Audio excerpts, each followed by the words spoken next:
another episode of the Coaster101 Podcast. I'm Andrew Stillwell, and parks around the Southeast are beginning to open, and I'm extremely jealous. But one of those parks is in Myrtle Beach. It's in South Carolina.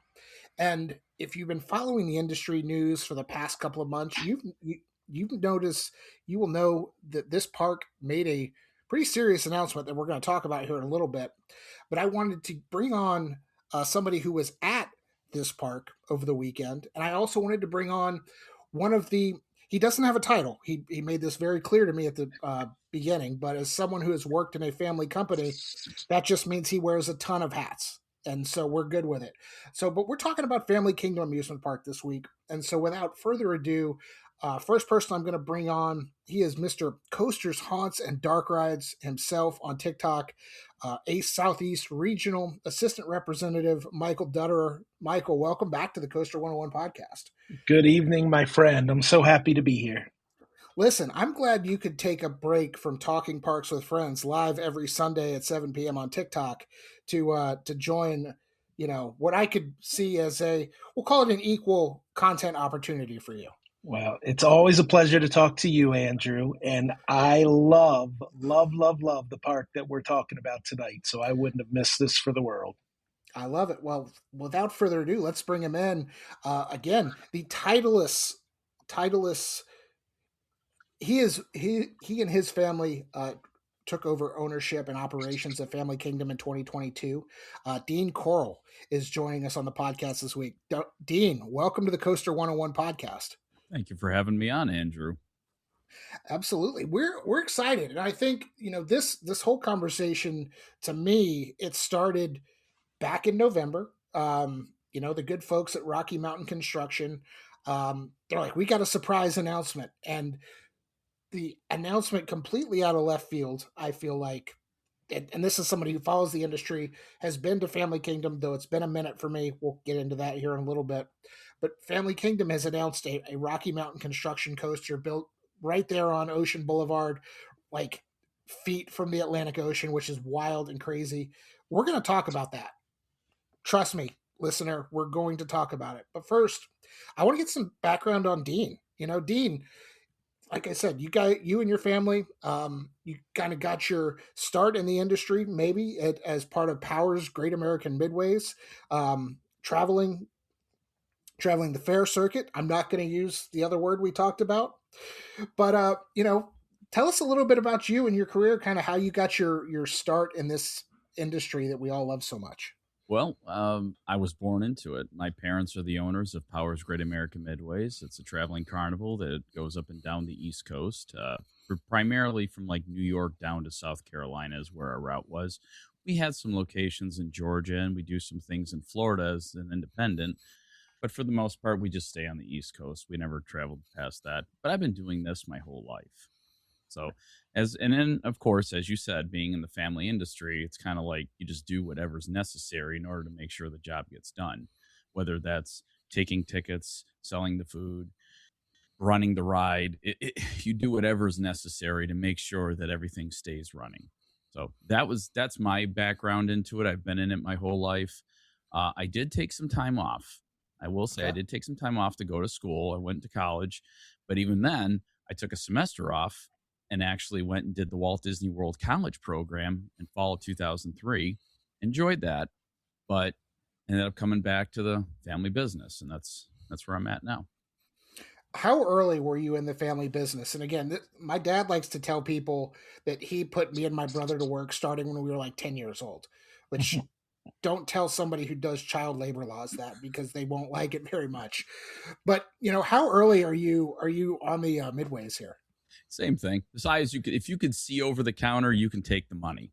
So, that was kind of the old adage. There was a thing with my brother, Phil, who Mike knows, where we were working a food stand, and he remember it was like $1.50 for elephant ears, fried dough, and he would just hand out 2 quarters, $2, it would hand out 2 quarters. And then somebody ordered like 3, and they handed over 5, and he handed back 2 quarters. And she goes, "Oh my God, your son's a genius," because he had 3. And it was like, no, if you had handed him a 20, he still would have handed you back 2 quarters. But when you need the help, it was just what it is. So, but that was, that was years ago. And yeah, laws have changed since then. But even so, I still have my kids.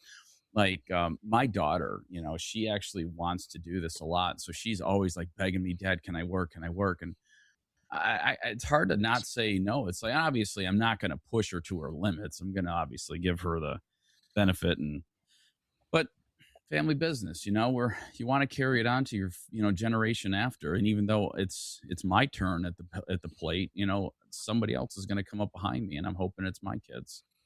I love that so much. And again, I was in the totally different industry, but a family company for the better part of a decade. So I totally get wanting to kind of pass that on to the next generation. But Powers Great American Midways, 2022, they had the opportunity to they have taken over the operation and ownership of Family Kingdom. Can you talk a little bit about how that came to be? Absolutely. So let's start off with how this all actually began. I want to say it was like 2019, I think it was. And forgive me, I know I'm going way back, but that's when we started thinking about it. We had met up with Bill Prescott, who's part owner of the company as well. Him and my dad are partners. We have been talking with him, and we were like, hey, maybe we could find somewhere or something like that. And then we had discussed it, and then, as everybody knows, the following year, the entire world decided to shut down. And it just was what it was. And we never really went back on it again. But I will say this, that during 2020, when you couldn't have fairs and festivals and all those other exciting things to do outdoors, we took a step back and actually took a deep breath, and we're like, what do we want to do? Do we, because we actually kind of enjoyed the sedentary sitting down in one place. And my brother and I were like, it's kind of nice, we don't have to sit there and travel as much. So the ability to be home was actually something that drove us. So starting in 21 and 22, we started to talk to Family Kingdom, the owners, the Emmons family at the time. And we had discussed on maybe trying to purchase the park. And it wasn't until I think May or June of 22 when they finally agreed to our offer. And then we closed on the park the week, I think it was either the day or the week after the park closed in September of 22. And then, of course, as you've probably been made aware, Hurricane Ian decided to come in and completely flood the park. But that actually, I want to discuss something about that too, about how these major storms happen during a changeover of hands. So I don't know if you want me to go into that now or wait. Yeah, tell us. Let's get right into that. That sounds like not fun, but great story. The park opened in 1966 under the name Grand Strand Amusement Park, and Swamp Fox was the premier attraction at the park. Philadelphia Toboggan Coasters, or Philadelphia Toboggan Company, they created the Swamp Fox, named after Francis Marion, a South Carolina native of Revolutionary War hero. And it was Grand Strand Amusement Park right up until 1989, when a storm by the name of Hurricane Hugo came in and completely wiped out and flooded the park. And they closed it permanently, never to be reopened. And it wasn't until 91, I think, 1990, 1991, when the Ammons family said, we'll purchase the park. They came in, purchased it, started doing some new things. One of those additions was a PTC wooden carousel, which is what we still have in the park today. And they changed the name of the park from Grand Strand Amusement Park to Family Kingdom. And then in 2022, our family came along, and Hurricane Ian happened to be the thing. So Hurricane Hugo, it changed hands. Hurricane Ian, it changed hands. It's kind of like one of those things where it was like a baptism, where it's like it just kind of kept getting cleansed on the way out. Baptism is certainly one way to put it if the park is getting flooded like that. That's wild. You talk about Family King, or you talk about the Swamp Fox, which is a coaster I personally love.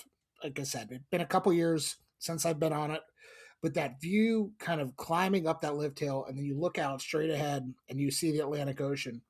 there are few coaster lift hill views in the country, if any, that I think can beat that. There are zero, Andrew. It is Awesome. the greatest moment in coaster in my coaster history. You know, I've been on 400 different coasters across the United States, and that moment you get when you come around before the first drop is just incredible. It's incredible, and it's a fantastic wooden coaster on top of that. Yes, and I totally agree. And I think, you know, in a market like Myrtle Beach, which I believe it's had its share of amusement parks that have kind of come and gone over the years. You know, Dean, what do you attribute kind of the staying power to Family Kingdom? You know, this is, like I said, you've had Hard Rock and Freestyle come and go. You've had the Pavilion. You've had, even more recently, you've had the Funplex up the road. They were there for a cup of coffee. But, you know, what do you attribute the staying power of Family Kingdom? Well, I don't want to be the guy that, I don't want to pat myself on the back until I break my spine. Mm-hmm. But honestly, my family is devoted and dedicated to making sure this place runs is not just as smoothly as possible, but has the staying power. You know, again, coming from that family business, Powers Great American Midways, we were never the big guys out there. Like, nobody knew who we were. And then all of a sudden it was like overnight success, 30 years later, it's when they were like, oh, overnight success, or 25 years later, whenever it was, that all of a sudden everybody was like, oh, we know who they are now. And it was because we had secured major events. We had secured 4 major fairs in a single year, one of which is the North Carolina State Fair, which draws in attendance approximately 1 million people in 11 days. It's a massive, massive event. So we've been there since 2006. Okay. So that's our legacy, because that's really what it comes down to at the end of the day, is legacy. So that's why I'm saying we're not going anywhere. In fact, I actually think we may have been responsible for Funplex shutting its doors, because when we came in afterwards, the company, because Funplex only had one ride manufacturer in there. It was only one, and they had like 14 rides, I think. I'm not quite sure to the number. But it was just, they tried to pack in a lot into there. But even that ride manufacturer probably told the park owners, like, hey, listen, Corky Powers just purchased Family Kingdom down the road. I think it would be a good time for you guys to close up, because you're never going to compete with him, because the ride manufacturers knows who we are. So it was just, like I said, I don't want to say that we were the reason, but, at the same time, we've also got Bill Prescott's other properties. He has the rides over at Broadway at the beach, and we also has the free fall park, I believe. So you have a lot of stuff in there, but everything in there is for a different purpose. We're just a straight amusement park. And the other thing is, we're not a water park. We demolished the water park when we first came in 22, 23, I think, is when we finally demolished the water park. But to that point, now you have a very beautiful view of the ocean.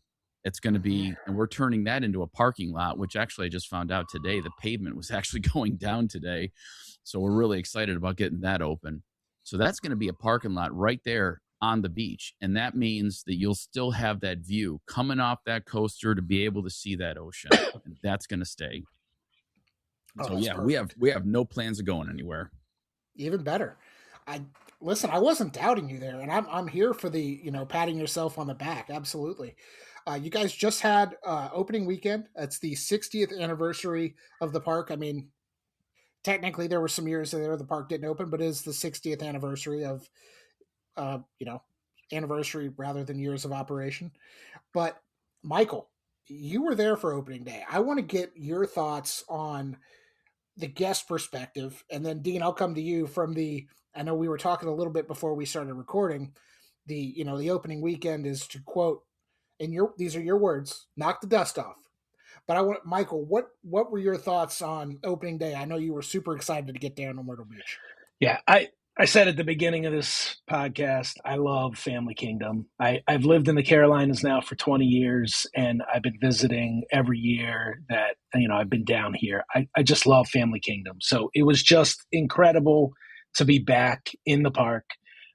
Swamp Fox is one of my favorite rides on this planet. I love wooden coasters, and Swamp Fox is incredible. And I know we've got some conversation we can have on Swamp Fox and all the work that Dean, you and your family did to keep that incredible coaster here. And I told you this personally, and I'll say it on here. I am so thankful for the work that you did, because that coaster is just, it's meaningful to a lot of people, and it's an incredible ride.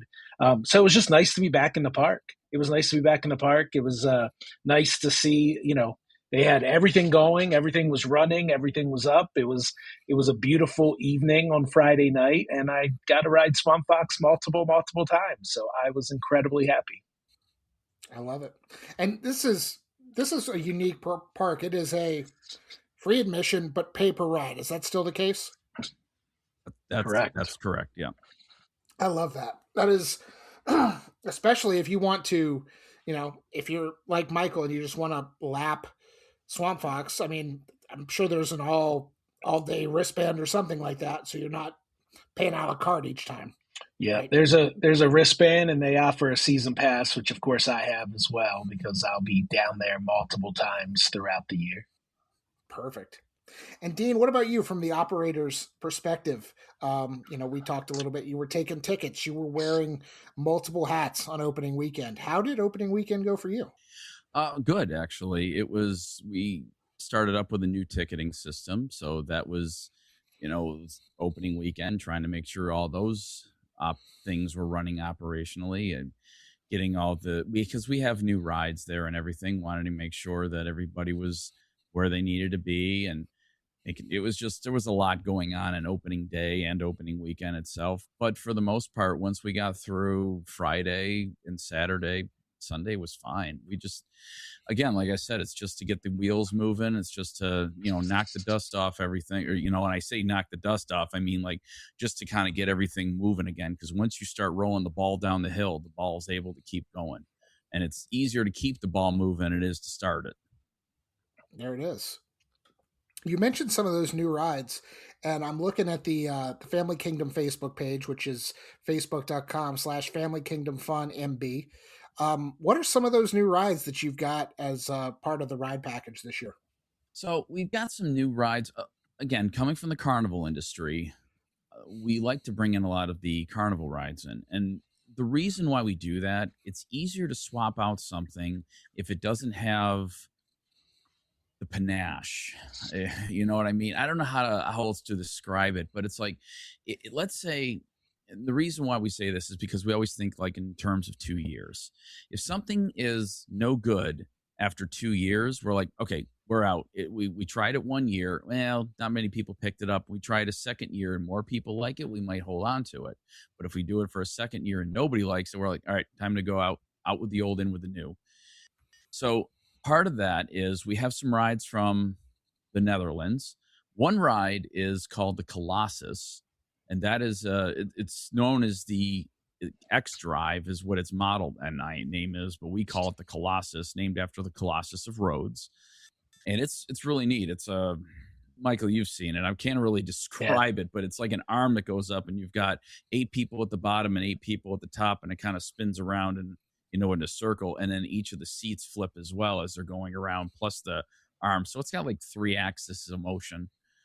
Plus we also Pardon? It is incredibly fun to watch. It is a beautiful ride. I don't think I would get on it, but it is a beautiful ride to watch and to film. It's beautiful with the light package on it and the way it moves. So I think it's a great addition to the seaside part. One of the other rides we brought, and we actually put this closer towards Kings Highway side of the park, was our Skyhawk. We had it in there in 2023, but then took it out and sent that on the road, and then brought in a Vertigo, same manufacturer. So instead of it being a swing ride, you lay down and you actually feel like you're flying when you're up in the air about 80, 90 feet. So that's that. And we have that right next to Kings Highway. So now you get a great view of seeing it from that aspect too. One of the other rides was brand new last year was was a technical park loop fighter. We call it the flip side, and that's a massive ride that goes straight up and down. It's 16 passengers. It goes all the way around. We have a few other carnival rides that we've added into there as well. But again, like I said, it's easier to get those in and out. So when we say, okay, this one's going to be in here for 2 years, that way we're not like committed to a permanent attraction for 10, 12, 15 years when we could just go, nope, that's good. No good. Let's go with something else. It keeps things fresh. At the same time, we're maintaining the legacy of the rides that have that classic feel. Swamp Fox, the Carousel, Pistolero, things that you mentioned already. These are things that we want to hang on to, or at least try to clean up a little bit so we can hang on to these for a long stay. So that way the nostalgia of the people that show up maintains and is able to carry on to the next generation. It's all about the legacy. I love it. And you mentioned, kind of cleaning up the Swamp Fox. I want to ask, and you can deny, you can ask this, I'm going to ask the question, answer it however you want to. In coaster enthusiast spaces, people are quick to jump to rumors, right? And I heard a rumor that when you guys took over, that there was a consideration of removing the Swamp Fox or RMCing the Swamp Fox, all these different things. I mean, we're enthusiasts. We just like to make things up sometimes.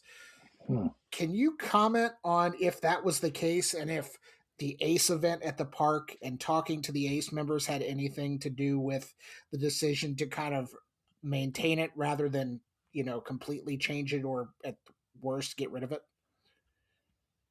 So let me go ahead and say this. Yes, we were considering demolishing the Swamp Fox coaster. That was actually on the chopping block. However, after speaking to people that we know personally from North and South Carolina that were like, oh my gosh, you guys bought that park? Isn't that the Swamp Fox? And we're like, what do you mean? Like, that's the coaster that they have there. Oh my gosh, I went on that when I was a kid. That was so great. I'm so happy you bought that place. And then we started hearing this, not just from one person, but from like multiple people. And we were like, you know what? How much is it going to cost us really to invest back into this thing? And it was like, well, it's going to be a few $1 million. And we're like, a few $1 million, or because what's it going to cost us to gut it out and put a steel coaster in there? About the same price. We're like, keep what we've got then and just make it in there. So we just had to improve it though. So we started putting in the iPay, because that was something I don't know if it was on there before, but we definitely put it on there. So it gives it that smoother ride. And being coaster enthusiasts, I think you know what that is. So which is nice. Actually, you don't have to explain it to somebody. It's great. Yeah. But no, that really actually happened. We did actually discuss getting rid of it. And it was just that we didn't really understand a lot coming from the carnival world and what it really meant. Now that we've been in the park world for this many years, we're starting to see things in a different way and going, okay, this is how we can maintain this. So that was the whole point, was to try to just invest back into it. I think we put about $4 to $5 million that we've sunk into it, just to replacing the track, the wood, all the different components to it, so we can maintain it. It's kind of becoming like the ship of Theseus, but at the same time, it's still the Swamp Fox. So 100%. I love it. And are the park offices, when I was there, and again, this is years ago, there was a different owner, the park offices are still tucked in like underneath the Swamp Fox? Yep, and you hear it every time it goes over, the sound of thunder. Oh my gosh. Every time. That is fantastic. Another classic attraction I really want to talk about, because I'm a nerd for interactive dark rides, is the first ever Sally interactive shooter, the Great Pistolero Roundup. Michael, I saw your TikTok. You took a POV of it when you were there this weekend. I am amazed that this attraction has lasted as long as it has, and it's because the park is continuing to, as you said, Dean, kind of keep that legacy, keep the pouring some TLC into these attractions. But it's crazy to me that a company like Sally Dark Rides, who's made all of these amazing interactive dark rides around the world, from Boo Blasters all the way up to Justice League and some other IPs that I'm probably forgetting, but the first ever interactive one is at a seaside park in Myrtle Beach, South Carolina. So I love that so much. But is it, I mean, do you kind of wear that with a badge of honor? Like the badge of honor that you guys have the first one?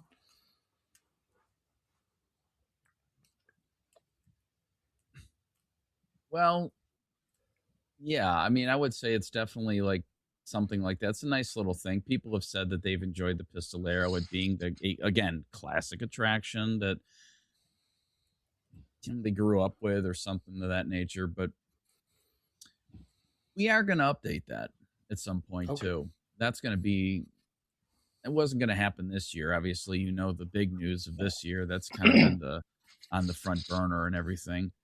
But the Pistolero is coming up to, she's coming up to getting a refurb at some point here. I don't want to disclose too much information just yet, but it's listen, again, it comes down to the mainstay power. It's just, we want to invest back into the rides that we know have the power that'll keep it going.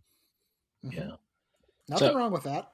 Yeah, as long as it stays a dark ride, I don't care what you do to it. As long as we have a dark ride, because nothing speaks Seaside Amusement Park like the old classic wooden coaster and a dark ride. And I love Pistolero Roundup just for its legacy, and well, I love dark rides. But I do agree. I do think it might be time. There are a few things in there that you kind of but I still love it. I wrote it. I probably wrote it 5 times on opening night just because my group got tired of it. They waited for me outside as I kept riding by myself. So I love that ride quite a bit. So does my son. My oldest is always trying to hit the high score all the time, you know, and that's just who he is, and he loves it. He'll go through it 4, 5, 6, 7 times. I'm like, bro, are you bored? No, I can do this. I can do this. And he's just because he's competitive, you know, which is good. You know, he's good. And he's always giving me comments about what he wants to see for the next one. And again, you know, this is something that's coming from my children. They are telling me what they would like to see. And my brother has children as well. So we're always like, we listen to them because really that's the demographic. That's what we're looking for is the families. You know, it's like we may be the family of Family Kingdom, but it's also we're selling it to the families. We are giving our park to you. And that is the whole point of why we're doing what we're doing. It's to carry it on. So I want to make a quote real quick. I want to say something. It was from, I don't know if you guys ever saw Yellowstone, but I love saying this because this is such a great quote. And I don't remember who the character was or whatever, but I heard this and it said, progress doesn't mean anything if you destroy the legacy that built it. And so carrying that on is what's really been what we've been wanting to do with the coaster, with the carousel, the Pistolero, but also at the same time, now we're getting into the new RMC coaster that we're putting in there, putting all these other attractions that we're trying to do, constantly putting back into this park, not letting it sit and stay stagnant for years on end. Every year we're trying to do, okay, this is what we're going to do this year. This is what we're going to do this year, and constantly do something like that just to give back because we're passionate about it. It's our life. It's our love. And we're passionate to want to put ourselves into it. This is our heart and soul that we're pouring into this. So I love that. So fired up right now. Oh yeah, my me gosh. too. I love that so much. And as you know, one as a content creator who does parks, you know, I love keeping the legacy, but also adding that. It's huge. You got to bring in the new crowd. You got to keep everyone excited. And as a member and a volunteer for American Coaster Enthusiasts, obviously I feel the same way. We want to preserve the classic coasters, but we want to add new ones for the younger generation to enjoy for years to come. And before we talk about the new coaster counting credit nerds listening to this podcast, you've got Swamp Fox. You've got Twist and Shout, which I believe came up from Magic Springs. You've got a dragon coaster now that adults can ride. I know for years there was a kid coaster or a dragon coaster that adults couldn't ride. I think that's correct. It was a wacky worm back in the day. Yeah, but it was children only. Got it. So we're appealing to coaster enthusiasts now. We've got the Dragon coaster that adults can ride. So we've got 3 credits, soon to be 4. So we're going to talk about it now. This RMC coaster, the again, what I will call, with no offense to you, Dean, out of left field. I think if I had a bingo card for IAAPA, I was not going to have RMC to Family Kingdom on the bingo card. And you're laughing, and I'm sorry that, like, this is not me doubting you. This is just, things in this industry, they don't necessarily happen to Myrtle Beach, South Carolina, Family Kingdom or otherwise. So, I'm go ahead. no. You finish your statement, because then I'm going to say mine, and you're going to understand. So Absolutely. I was shocked, and I'm shocked in the best way possible, because again, for people like Michael, people like me who hold Family Kingdom in such high regard, it's like, wow, this is a thing that is happening that is so just not in the realm of what people would expect. I'm so excited for the park. Like, that's what I want to say. So first, I want to say thank you, and I mean deeply. I appreciate that. My family appreciates that. I'm extremely humbled, because that night at dinner was like, when we were seeing the boost on social media, YouTube, all the different vlogging posts, everything went up, and we were like, what is this? It's like, we just thought, oh, just make an announcement. We're making a coaster, and everybody else does it. So no big deal to us. It was just like, we wanted to show everybody, yeah, we're trying to do this. I had no idea, because remember, I came from the carnival world, where it's just, we just went to fairs and stuff, and really it was about the fair. And now all of a sudden it's about us and our family, and we're like, wait a minute, this is a new experience for us. So the whole thing was so surreal and so humbling. Like, it was wonderful to get that kind of response. And so that's why we're so engaged in trying to give back, and really trying to make this where this park has a legacy staying power, that we can continue to be putting in new things, continue to make changes, keeping the things that are, that have the classic power, and then still maintaining all that. That's all we're about. But putting out that announcement, we never expected the response that we were going to get. And that's the truth. That was such a humbling thing. Like I said, that night at dinner, I'm like, Phil, you are never going to believe this. And I'm showing him everything. And all I did was type in RMC, IAAPA. I don't remember what else I did, but it was just something like that. And then it was just like just one thing after another. And I was like, it's floored us. And it truthfully was amazing feeling. And that, because I said, humble beginnings, and that's just kind of where we are now. We're so appreciative of the response, and it's you guys that are really the ones that are, I'm sorry. It's really is an emotional feeling. I can't explain it. Trust me, it was emotional too. Again, like I said, things like this don't happen to Myrtle Beach. Carowinds will get a new coaster. I'm up in Charlotte in North Carolina, but Family Kingdom and Carowinds, that's what the Carolinas have, aside from the occasional, like, Frankie's Fun Park Family Entertainment Center, or a mountain coaster or something like that, or the weird coaster over in the casino in Cherokee that looks like a reindeer, whatever. But like, I was shocked, and I remember I texted you, Michael, that day. I was like, yeah, dude, what is happening? Because it's incredible. I want to, like, Dean, what can you tell us about the conversations with RMC? Like, we've had RMC on the podcast, and I know these are like trade secrets a lot of times, and you can tell me what you want to tell us. I'm not looking for like deep insider info, but how long was this in development? Oh man. So first I want to give a shout out to Dave Schlogel from RMC, who is one heck of a guy. He came to the park. He just kind of showed up one day and was like, "Hey, you guys interested in this?" And he just persistent, and they were working with us like, listen, I don't know if we've got the space, man. Like we were sitting there, oh, we'll work with you. We'll figure it out, And so we started going back and forth. And then all of a sudden, as surprised as you were whenever we found out, like you found out we were putting in a coaster, I was just as surprised, whenever my dad tells us, hey, we're getting a coaster. I'm like, get out of here. I mean, honestly, I couldn't believe it. I was just as surprised. But RMC has been wonderful to work with. Dave Schlogo has been great. Darren, the owner, they've been all wonderful. Jason Parrish, another one from the, on the engineering side of things. Everybody's been awesome to work with.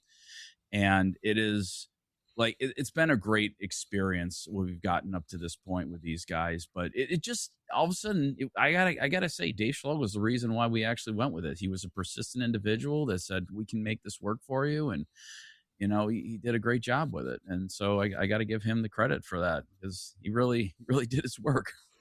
Yeah. And, you look at Family Kingdom on like Google Maps or Google Earth, whatever you do, you're putting this thing on basically a postage stamp of land, because Family Kingdom, it is, I remember, again, this is 12 years ago. I went to the park. I wrote an article. They were landlocked then. And I don't imagine it's any less landlocked. I know you mentioned you're putting in a parking lot across the street where the water park used to be. So being able to kind of free up some parking, but this was a go-kart track next to the log flume that I think the street is Ocean Boulevard, but it is that main drag right there on the ocean in Myrtle. This thing is going right next to that. Yep. Like, how do you, and I'm sure, RMC does this for a living, so they probably can answer this question.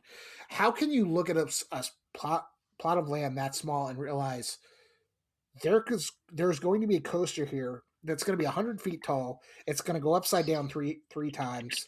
It's going to have a custom element that no other single rail coaster has, which is that airtime hill at the end.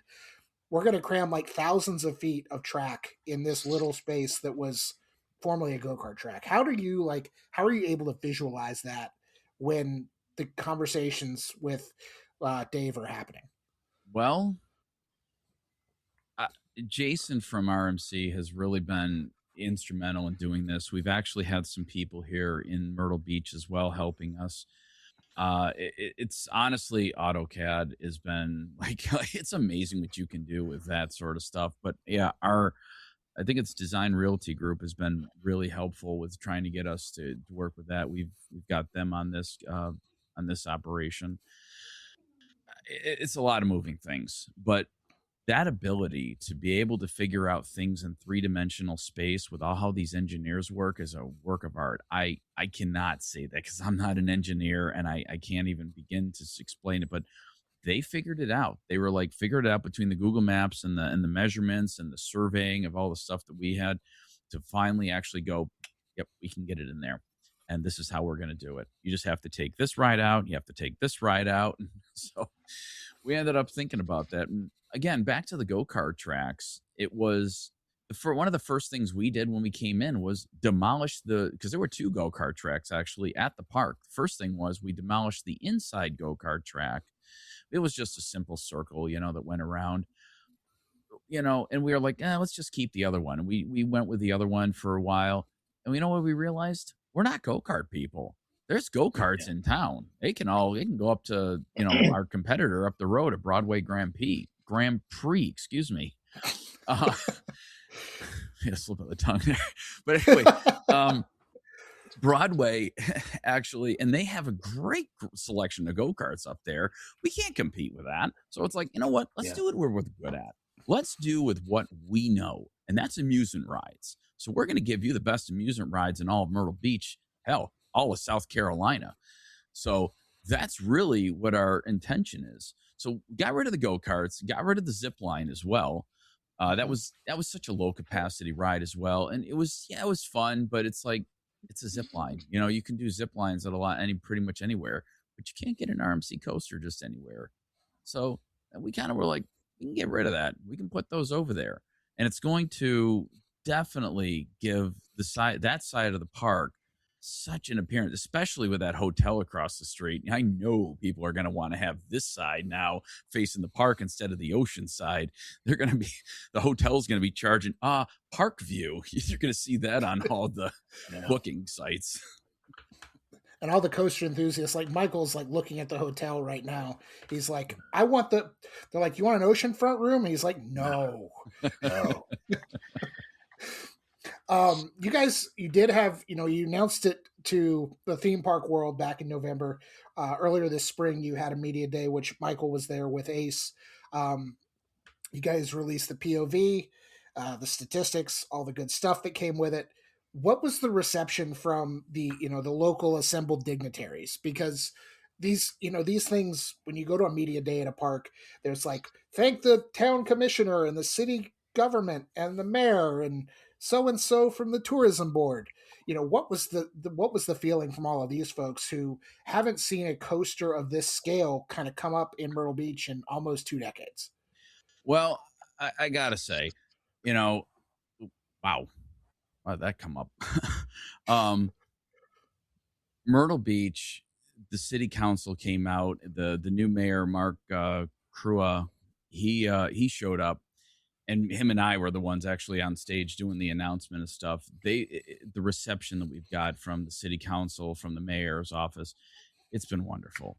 Like, they see what our intention is. They understand what we're trying to do. We're trying to not just make, the park look better, but Myrtle Beach as a whole, make it to where now it's like a vacation destination. Hey, and here's this amusement park. So now it's not, you just don't have Central Florida.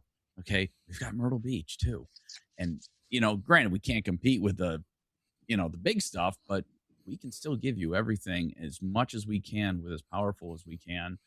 Try to do what we can for you, just best we can. I love it. And I've got to ask some questions again.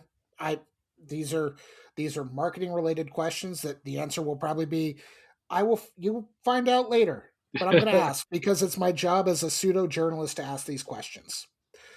The POV footage that was shown had red track. Is the coaster going to be red? The coaster will have some red in it. Okay.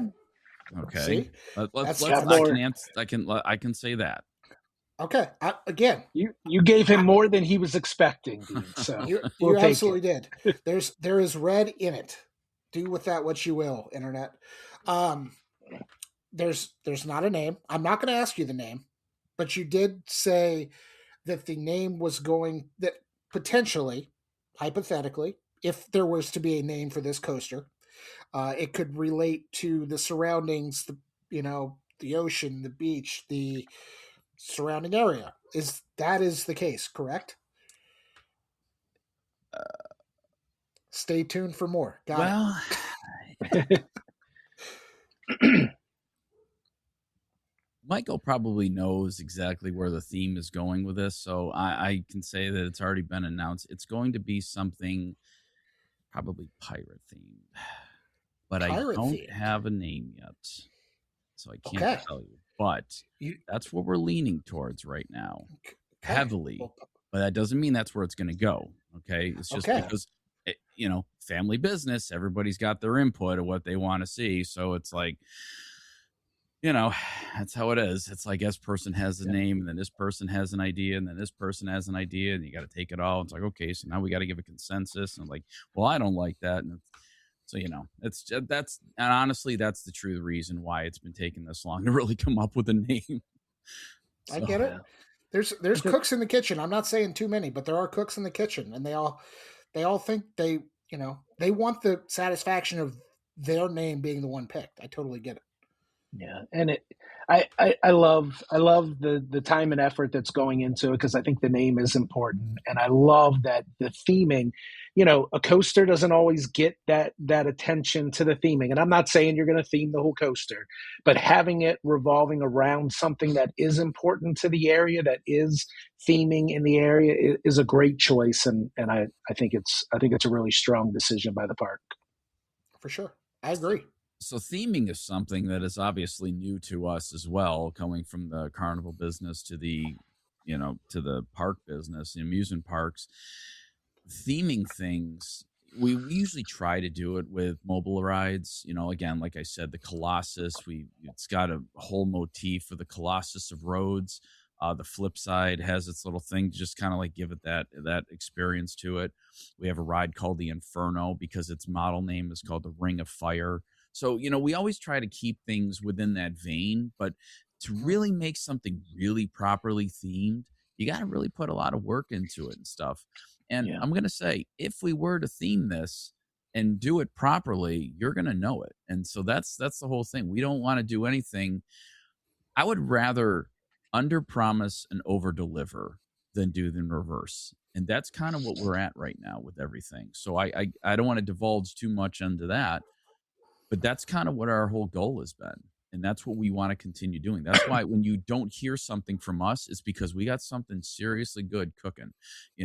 The chef in the kitchen, when it's a 5-star restaurant, they're not telling you. They just say, you're going to eat what the chef prepares for you, but it's going to be great. Well, if you're not going to tell us, at least the podcast can ask you the question. You can. you can send us off. It's fine. You exactly. can ask. I can tell you whether I can or can't say anything yet, though. Exactly. I know the game. I'll play it. That's why I'm asking like indirect questions. And then I think somebody asked the question. I don't remember who it was. This is like deep coaster nerd stuff. With if again hypothetical, if there was theming for this coaster. Some of these RMC single rail coasters, I will use Jersey Devil Coaster at Six Flags Great Adventure as an example.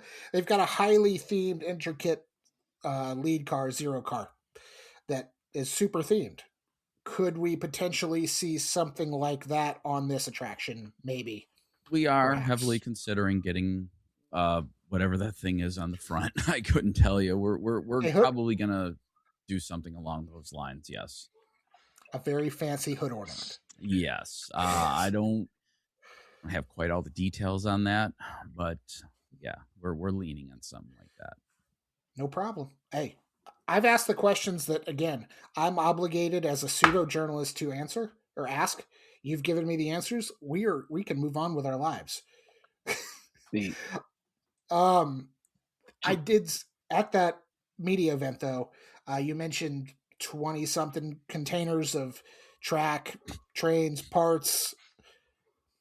I'm no. Go ahead. Go ahead. Go ahead. Have those started arriving yet? No. Okay. No, they have not. No worries. We're still.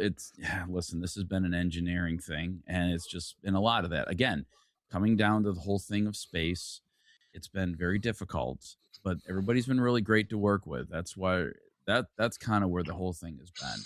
It's been a challenge trying to make sure that everybody, we just want to make sure all the parts are moving properly. You understand what totally I'm saying? Get it. So that's kind of where it comes out to. No, I was just sitting there. I was looking up the stats because I can't remember the stats off the top of my head. But no, unfortunately, the containers have not started arriving yet. But when they do, trust me, I have a pretty good feeling Michael's going to be posting it up on his TikTok. So it's for sure. But let's talk about that for a second, because I just want to represent the coaster community, the local community, because back to what Andrew said, when this announcement came out, it blew the roof off of everything we expected or heard. And I posted my coverage of the media event. It was my most watched video of the last couple months. And that is that's for a park that I don't, I live 4 hours from. It was just so much excitement. And speaking from a coaster fan, I think you put in the absolute best choice that you could have possibly put in. There is no single rail Raptor in our region. So that is perfect. It is a great coaster that is going to attract a very young audience that wants to have that kind of thrill, and is a perfect complement to the historic wooden coaster in Swamp Fox. I personally could not think of a better choice than what you guys selected. And that's amazing, because I'm usually very critical, and I couldn't come up with something better.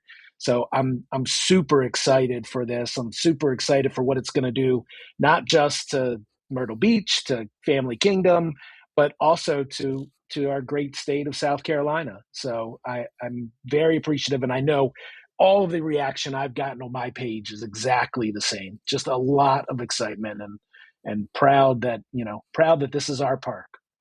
Yeah, and it's the same thing. You know, we were sharing Michael's stuff from that media day, and we put out an article. We put up the image of the kind of the schematic image that you guys were showing the media, and people were like, our Facebook blew up at that comment or blew up at that image because of how excited everybody is.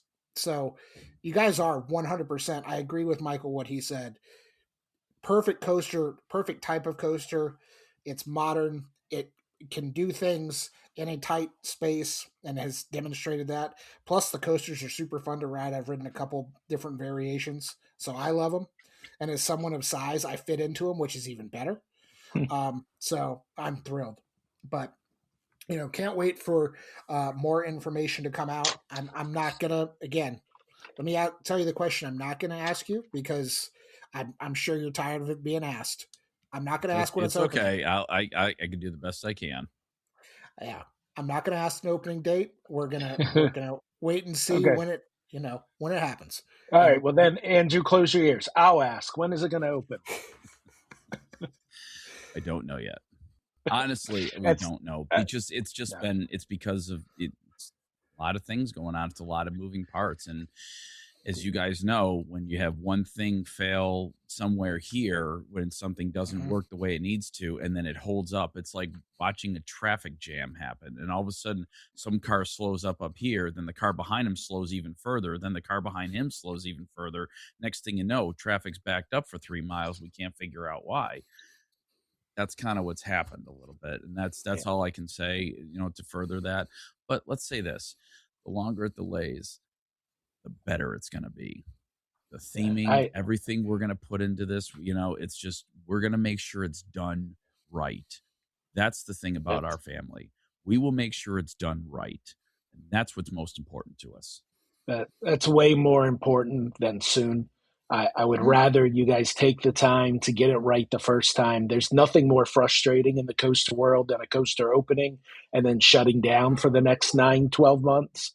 I would rather you guys get it right and spend the time. So take as much time as you need. We'll be here when you open it, team.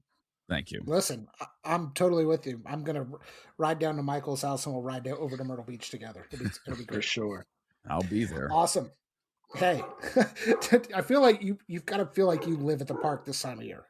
Right? Yeah, you can say that. See, we're about to start spring breakup. Our park opens on April 1st, which is this coming Wednesday, to April 12th, the week after Easter. And then we do Friday, Saturday, Sundays, just weekends only, up until Memorial Weekend. Weekend happens.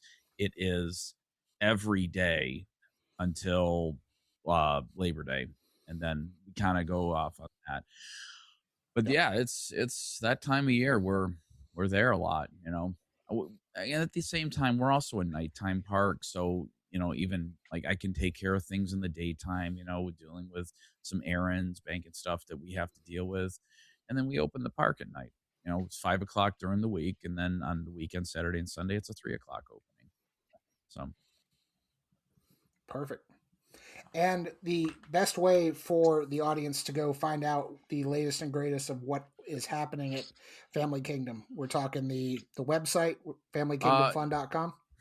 I would stay tuned. We actually do more updates on the Facebook and Instagram pages. I believe that's where she's doing it. Okay. Yeah, our girl that does that, she'll post into most areas, but a lot of the time she does it on our Facebook page. That's where we notice a lot of our updates.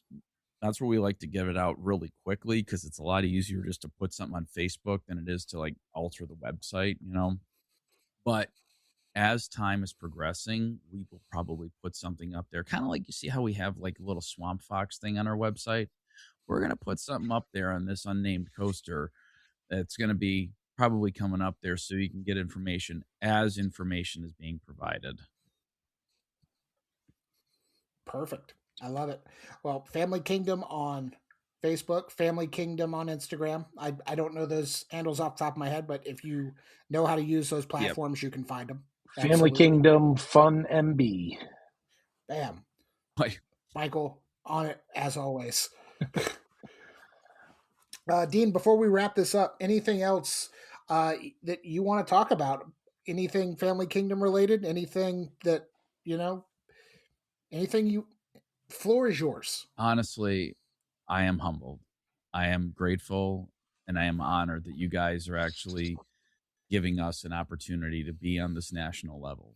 Because for us, it's like we were just statewide known or regionally known, but now it's like a national recognition to be, you know, recognized by coaster enthusiasts and amusement park enthusiasts.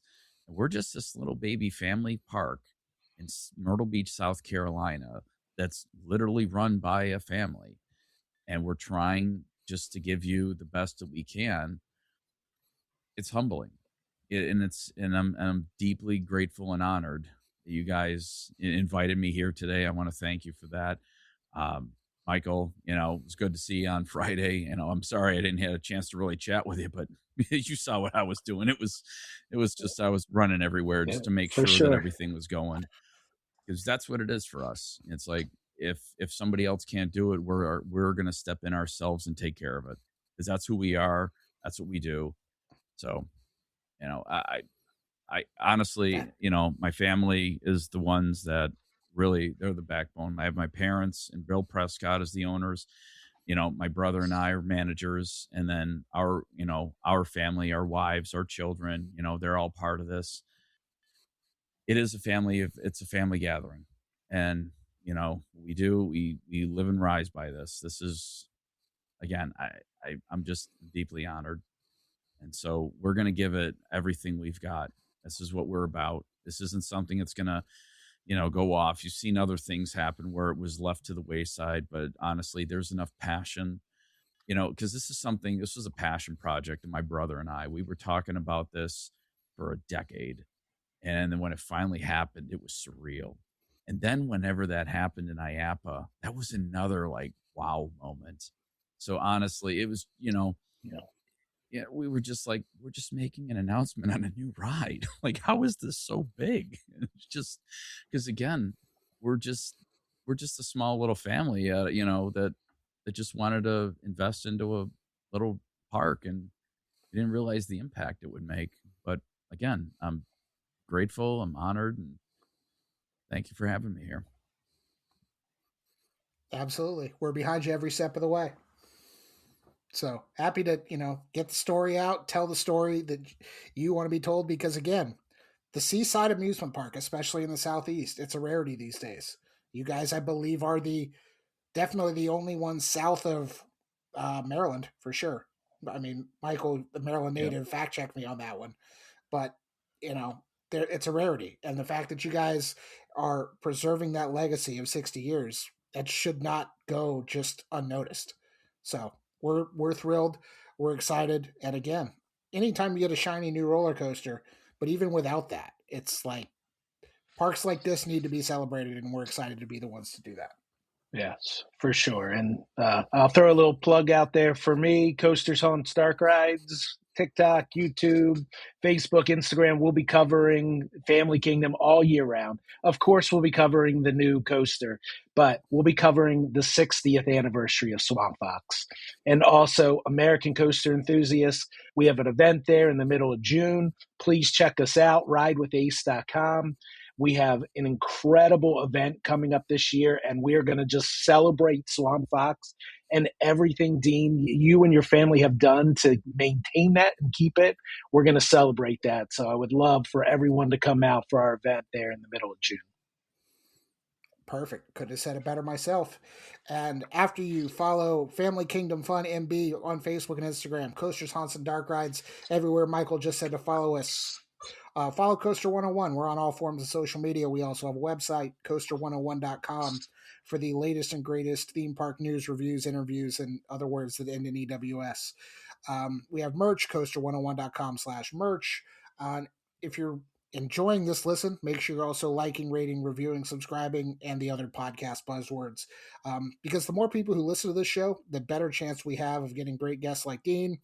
Michael will come back again. He's also a great guest. I don't want to not say he's not, but it's the reviews and ratings where people are like listening and they're like, oh, wow, Coaster 101 is actually doing that, which is great. So we love to read the ratings, love to see the 5-star reviews. And last but certainly not least, a huge thank you to Justin Mabry and JM Entertainment for our theme music. Dean, Michael, this has been a blast. You guys are welcome back anytime. Let's do it again soon. Absolutely. Right. Thank you, Andrew. Yep. Thank you, Dean. And that's going to do it for this week's episode of the Coaster 101 podcast, and we will talk to you again soon.